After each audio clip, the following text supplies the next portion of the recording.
Sur le papier, il s'agit du meilleur projecteur LCD qui n'ait jamais été créé. Bienvenue sur AviExpress pour le test du Tandil TD98. Et premier élément notable, c'est qu'il est assez sympa en matière de design. Le revêtement en tissu sur la partie supérieure permettra de limiter la visibilité de la poussière. Le revêtement à effet métallique est d'assez bon goût, par contre, c'est du plastique. Vous aurez remarqué pas mal de perforations sur la partie avant, mais aussi sur la partie arrière que je vous montrerai dans un instant pour la dissipation de la chaleur.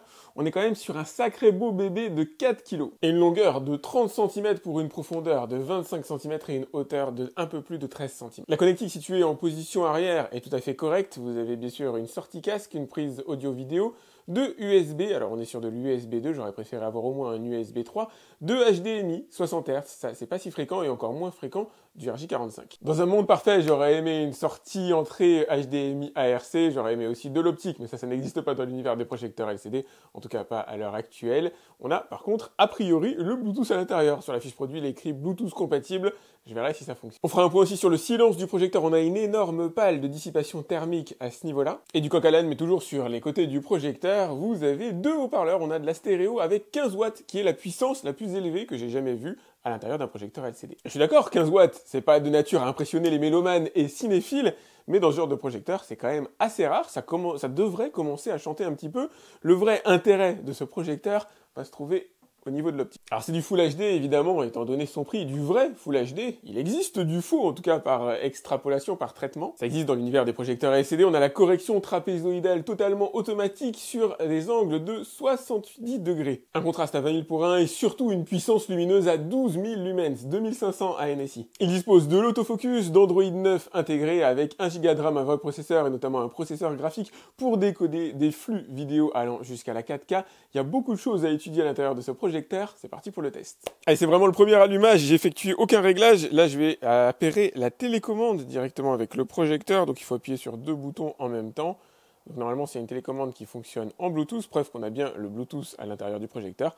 Ça y est, elle a été connectée immédiatement. Alors, je vais faire les paramétrages, je vous épargne tout ça. Et regardez ce que ça donne niveau luminosité réelle dans une pièce dans laquelle je n'ai pas fermé les volets. Alors c'est un peu le bordel dans ma chambre, faudra me pardonner. Il fait pas particulièrement beau aujourd'hui, mais j'ai laissé les volets ouverts et l'image est parfaitement visible. Attention, ça ne signifie pas que vous allez pouvoir l'utiliser comme ça en plein jour s'il y a un soleil qui tape directement sur le mur dans la pièce. Évidemment que non, on concurrence pas une télé, mais c'est extrêmement honnête, c'est probablement le projecteur le plus lumineux que j'ai vu jusqu'ici. Je vous confirmerai ça plus tard. En tout cas, 2500 lumens ANSI, c'est tout simplement énorme. Voilà la télécommande qui singe les télécommandes qu'on peut trouver sur les projecteurs DLP, les raccourcis YouTube, Netflix en moins. Et comme elle est connectée en Bluetooth, elle fonctionne même si vous ne la pointez pas directement vers le projecteur, donc s'il est situé derrière vous, ce sera véritablement parfait. Le projecteur ne fait pas trop de bruit, on a un ventilateur à l'arrière qui est sensiblement audible, mais c'est un bruit mat, un bruit assez sourd, plus discret que la moyenne des projecteurs LCD que j'ai pu tester jusqu'ici. Je vais essayer de vous le faire entendre. Alors là, ce que je vous propose de tester, c'est la correction trapézoïdale. Je vais lever légèrement le projecteur, on va voir déjà s'il a détecté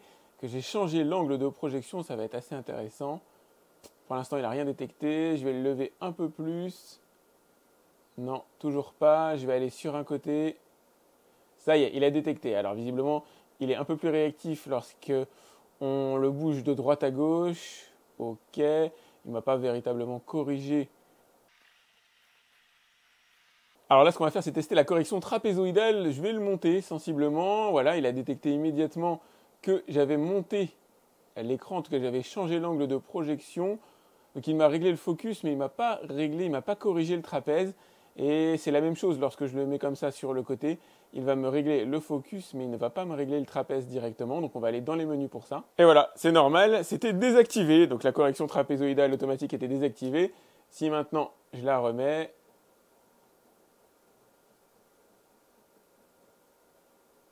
ça y est, il me l'a fait. Et si jamais je décale, alors vous, comme mon appareil photo est décalé, forcément vous avez l'impression que l'image n'est pas parfaitement rectangulaire, mais je vous rassure, elle l'est bel et bien.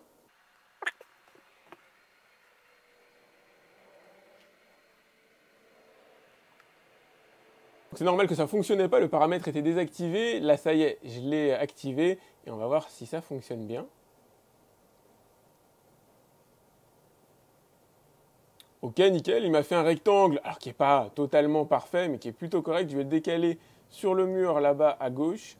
Alors comme je le porte, c'est pas forcément idéal. Ouais, il m'a fait une petite correction trapézoïdale, effectivement. Si je vais de l'autre côté,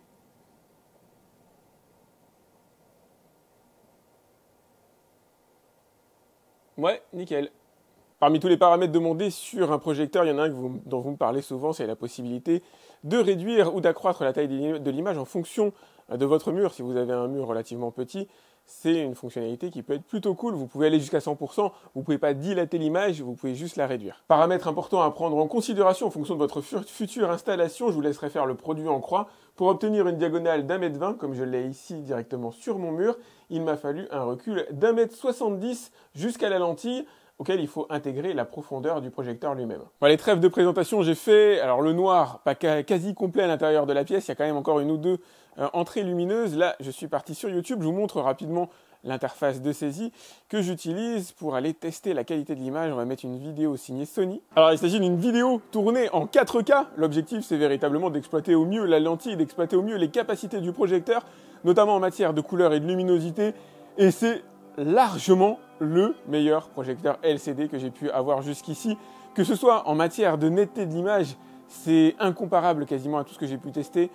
J'avoue que la LCD a atteint un stade qui pourrait concurrencer sans aucun problème le DLP. C'est magnifique, c'est beau, les couleurs sont extrêmement bien retranscrites. Et encore, vous avez une vision par le biais de ma caméra, de ce que moi je ressens, de ce que moi j'ai directement ici, qui est vraiment magnifique. Via ma caméra, vous n'avez pas exactement le même piqué, vous n'avez pas la même colorimétrie que ce que moi je peux avoir sur mon mur. C'est super beau, c'est bien rendu, on a des effets de lumière. On pourrait presque croire que la HDR est intégrée à l'intérieur de ce projecteur, tant on a des pics de luminosité qui sont extrêmement flatteurs. J'ai jamais vu un projecteur LCD de ce niveau-là, mais carrément pas. On est même aux antipodes de ce que j'ai pu voir jusqu'ici. Alors, il y en a certains qui s'en rapprochent, effectivement, aucun ne parvient à l'égaler, les couleurs sont super bien définies, ça ne tire absolument pas vers une couleur plus qu'une autre. Là, on pouvait avoir d'anciennes générations qui tiraient vers le bleu de manière très sensible. Ici, on a des couleurs qui sont splendides. Il faudrait vraiment le comparer à un projecteur DLP pour éventuellement arriver à déceler les différences qu'on pourrait avoir entre. Mais je pense que même vous, là, à l'aide de la retranscription via ma caméra, vous devriez déjà ressentir le niveau de qualité du projecteur. C'est vraiment bluffant. C'est le meilleur que j'ai pu avoir jusqu'ici, il n'y a aucun doute. Regardez-moi ce coucher de soleil, c'est... Waouh, franchement, c'est génial, c'est juste bluffant. Plus la vidéo défile, et plus je m'aperçois que c'est bluffant. Alors j'ai un son en toile de fond que je ne vais pas vous mettre, je ne sais pas s'il y a des droits d'auteur dessus, je vous en mettrai un autre. Mais on sent une certaine profondeur, pas de basse évidemment, mais on sent qu'il y a un niveau, au niveau des 15 watts qui ont été mis à l'intérieur du projecteur, qui permet là de remplir ma chambre sans aucun problème. Ce sera parfaitement taillé, adapté pour un salon. Par contre, si vous utilisez un recul fort à l'intérieur d'un salon, de plus de 3 mètres, 4 mètres, vous aurez forcément une image qui va perdre en intensité lumineuse, ça c'est logique. Et juste pour vous le prouver, on est bien en Full HD, donc disponible directement sur YouTube. Alors YouTube ne va pas autoriser l'utilisation de la 4K, par contre vous pouvez utiliser vos films enregistrés en 4K, vos copies de sauvegarde, puisque c'est leur nom. Normalement le projecteur devrait être en mesure de les lire, c'est ce qu'on fera comme test dans la suite de cette vidéo. Alors je vous confirme, ce que je vois moi à l'image est beaucoup plus beau que ce que vous voyez via la retranscription sur ma caméra. C'est beaucoup plus intense, notamment en matière de couleur, ça va vous paraître plus délavé que ce que ça ne l'est en réalité. Lorsque vous avez le projecteur en face des yeux, franchement c'est top. On a un contraste honnête, qui est celui d'un vidéoprojecteur, on va dire, de ce genre de gamme. Il n'est pas miraculeux, ça ne concurrence pas une télé OLED, c'est pas ce que vous achetez quand vous prenez un projecteur de ce type-là. Vous offrez à moindre frais la possibilité d'avoir une grande image bien exploitable en conditions de basse luminosité, on va dire extérieure. Faites quand même la pénombre chez vous pour pleinement en profiter et vous obtenez quelque chose qui est cool. Au niveau applicatif, sujet intéressant, vous allez avoir accès à un Simili Play Store. On verra quelles sont les applications utilisables, comme par exemple Netflix éventuellement, pourquoi pas Chrome, et visiblement c'est assez limité. En préinstallé, vous avez Netflix, vous avez Prime Video, vous avez Disney+, après il y a 2-3 applications qui à mon avis ne sont pas fondamentales pour les Européens, quoique Plex est intéressant. Là moi ce que j'aimerais surtout c'est trouver VLC. Et voilà, je l'ai trouvé, alors l'interface de recherche est pourrie, regardez ce que ça donne. Vous avez des espèces de lettres classées par 3, on croirait sur un ancien téléphone, une ancienne manière de noter les lettres. Alors je vais mettre VL, et puis après je vais aller sur VLC, lancer le téléchargement. Il y a 8 Go de stockage inclus à l'intérieur. Donc ça y est, j'ai lancé le téléchargement, j'ai la fibre. Visiblement, ça télécharge assez rapidement. Ça ne doit pas exploiter la connexion 5 GHz. On est plutôt sur du 2,4, mais ça fera largement l'affaire. Et à l'aide de VLC, je devrais pouvoir accéder à mon réseau local. Réseau qui contient tout un tas de fichiers. Et on va commencer par du décodage. Alors de la H264 encapsulée dans du MKV, fichier Full HD, qui doit peser 18 gigaoctets, qui transite par le réseau sans aucun problème. Là, on est dans du pur Wi-Fi. et ça marche nickel. L'image est très belle et je peux pas vous en montrer plus pour une question de droit d'auteur. Alors je me suis mis devant l'image pour une question de droit d'auteur, mais juste pour vous montrer, les fichiers en 4K fonctionnent eux aussi. Et c'est aussi le cas des fichiers en 4K 10 bits encodés en H265. Pour illustrer la partie jeux vidéo, je vous propose d'aller sur Harry Potter Hogwarts Legacy. Alors je vous en montre pas énormément, c'est pas l'objectif. Là c'est surtout la réactivité. Vérifiez que lorsque j'avance, il n'y a pas de temps de latence, effectivement. Alors, il est extrêmement réduit. Il ne sera peut-être pas idéal pour jouer à des jeux type FPS, First Person Shooter. Pour un jeu comme Harry Potter, avec quand même pas mal de découvertes, pas mal de promenades, ça va, c'est suffisant. Mais on sent que ce n'est pas un projecteur qui va être fait réellement pour se sentir à l'aise dans un univers avec un grand nombre d'images par seconde. Le résultat est cool, alors je ne l'ai pas optimisé. Normalement, il aurait fallu que j'assombrisse sensiblement les décors, qui là paraissent quand même assez clairs, un brin d'élevé à l'image. C'est lié à mon ordinateur, puisque là on est branché sur mon PC. Mon écran d'ordinateur n'a pas la même restitution. Pour illustrer la partie netteté, la partie précision, bienvenue sur le journal Le Monde qui est parfaitement lisible. Alors on a des caractères qui ne sont pas extrêmement petits, mais ça se réduit en fonction des endroits où vous regardez. Par exemple, on a ici une police un peu plus petite que là. C'est ultra lisible à la suite d'un dépôt de plainte de mes clients au mois de mars, etc. C'est vraiment nickel en matière de lisibilité. Vous allez pouvoir l'utiliser pour effectuer des projections PowerPoint, des projections éventuellement Excel, dès lors qu'il n'y a pas trop de lumière à l'intérieur de la pièce. C'est tout à fait un projecteur qu'on peut utiliser dans un cadre professionnel.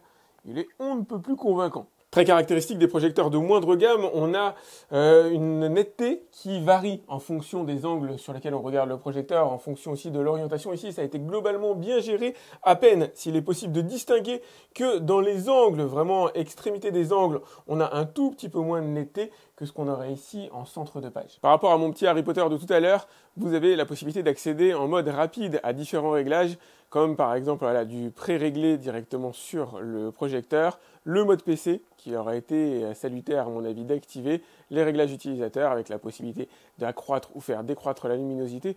Tout ça dépend notamment de vos goûts. Je trouve que le réglage de base est plutôt bien fait concernant Harry Potter. C'était un réglage purement adapté à mon écran d'ordinateur. Allez, revenons sur le projecteur lui-même. On va quitter mon ordinateur et essayer d'aller voir si Netflix fonctionne.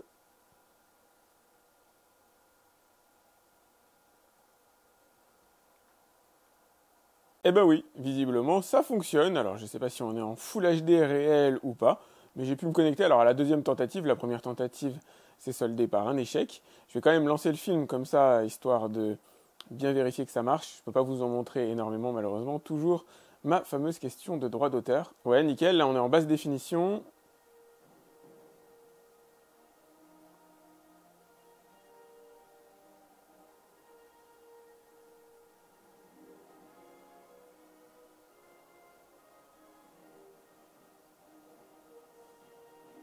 Et ça y est, je suis calé en HD. Idem avec Prime Video, ça marche nickel. Là, je vais vous faire écouter un peu de son. Je pensais avoir de la stéréo, mais non. Malheureusement, l'enceinte de 15 watts est dirigée uniquement sur la partie droite du projecteur.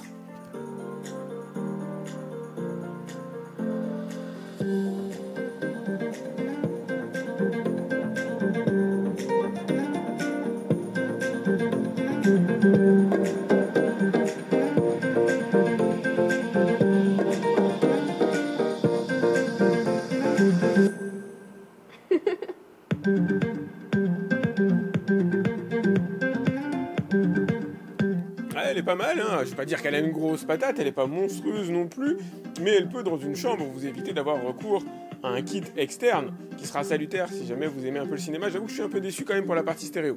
Parmi les autres paramètres que vous allez trouver à l'intérieur du projecteur, vous avez bien sûr les paramètres réseau 2,4 GHz, les paramètres Bluetooth, la mise à jour du projecteur, en règle générale, il n'y en a pas, il ne faut pas compter dessus, quelques autres paramètres supplémentaires, la source de démarrage, la langue éventuellement. Le moment où vous voulez éteindre le projecteur, ça mine de rien, c'est super pratique quand ils ne le mettent pas dans certains projecteurs, notamment DLP, ça me manque énormément. Et quelques autres informations supplémentaires, la version du système qui est quasiment de 2023 comme vous pouvez le voir, Android 9 avec 1 Go de RAM et 8 Go de stockage. Ah, ça c'est cool, température ambiante et température système, il est à 35 degrés, c'est pas énorme. J'aurais aimé avoir un petit variateur qui permette de réduire la vitesse du ventilateur, ça aurait été cool, ou quelque chose de dynamique. Du point de vue de la qualité de l'image, il s'agit indubitablement du meilleur projecteur LCD que j'ai pu avoir entre les mains, j'en ai eu beaucoup, j'ai testé quasiment toutes les générations, et celle-là est clairement plus haut de gamme, à tel point qu'elle pourrait tout à fait entrer en compétition avec un projecteur DLP on va dire relativement entrée de gamme, à tarif plus ou moins comparable, et c'est là qu'effectivement ça va devenir un peu plus difficile pour lui. Au niveau du son, j'aurais aimé avoir de la stéréo pour vraiment qu'il puisse se hisser dans les sommets. Niveau Android, alors l'interface fonctionne bien, c'est fluide, ça décode bien tous les flux, fait tout ce que je lui demande, on n'est pas sur la dernière version d'Android, il ne faut pas espérer avoir de mise à jour. Personnellement, je vous recommande systématiquement d'utiliser un produit extérieur pour avoir Android, comme par exemple une Fire TV Stick, une Chromecast, Apple TV, ce que vous voulez, qui gère finalement beaucoup mieux ce type de contenu, mais c'est un plus d'avoir Android à l'intérieur. Ça fonctionne bien et surtout il y a l'accès, pour moi en tout cas, à VLC et donc la capacité de décoder tous les formats audio AC3 à DTS. Bref, à ce niveau-là, c'est très cool. Peu de reproches à lui faire, pour ne pas dire quasiment aucun. Alors l'absence de stéréo, alors que c'était écrit dans la fiche produit, ça m'a un peu étonné. Il n'est pas en mesure réellement, alors je ne vais pas dire de jouer aux jeux vidéo, mais on a un temps de latence qui permettra pas de jouer aux jeux vidéo les plus rapides.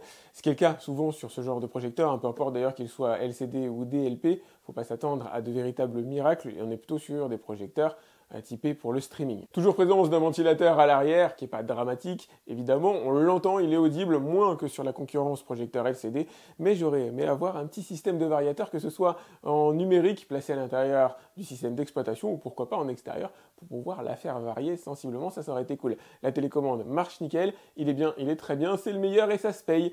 Et c'est là que ça devient difficile, parce qu'il va commencer à entrer en concurrence avec des projecteurs DLP qui auront un meilleur piqué, une légèrement meilleure colorimétrie, même si celui-là est franchement pas loin. Ça va dépendre du prix auquel vous allez trouver, et de l'inflation bien sûr, du prix auquel vous allez trouver ces différents types de projecteurs. DLP, ça commence à être difficile à trouver à ce genre de tarif. Donc du coup, il garde quand même une certaine longueur d'avance. Voilà ce que je pouvais vous en dire. N'hésitez pas à liker cette vidéo, c'est important pour moi. Pensez aussi à vous abonner à ma chaîne si ce n'est pas déjà fait, à cliquer sur la cloche pour être alerté lorsque je lance un nouveau test. Si vous avez des questions concernant ce projecteur, vous pouvez me les laisser dans les commentaires. Vous avez bien sûr le prix, le tarif qui est indiqué dans la description de cette vidéo.